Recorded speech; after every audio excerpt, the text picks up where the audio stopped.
من أجل غزة لهم سرنا.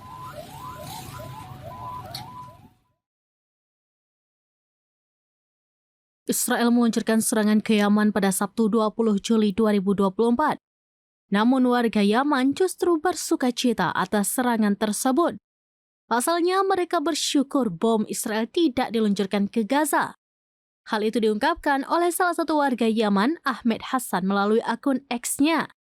Hassan mengaku bersyukur lantaran drone Israel jatuh ke wilayah Yaman, yang menyebut jika Israel tidak menyerang Yaman, maka drone-drone tersebut malah akan dijatuhkan ke Gaza. Oleh sebab itu, warga Yaman bersyukur lantaran mereka berperan meringankan penderitaan warga Palestina.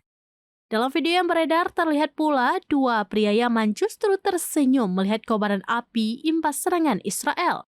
Dalam keterangannya, serangan itu terjadi di Al-Hudaidah, Yaman pada Sabtu 20 Juli 2024 lalu.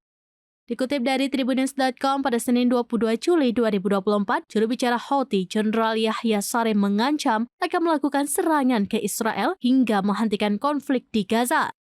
Bahkan Saree menyebut Houthi tidak terpengaruh oleh serangan balasan Israel yang baru saja terjadi.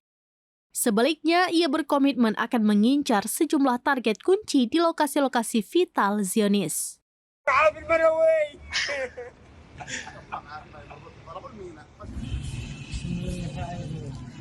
أثناء استهداف ميناء الحديدة بغارات الطيران الصهيوني الأمريكي.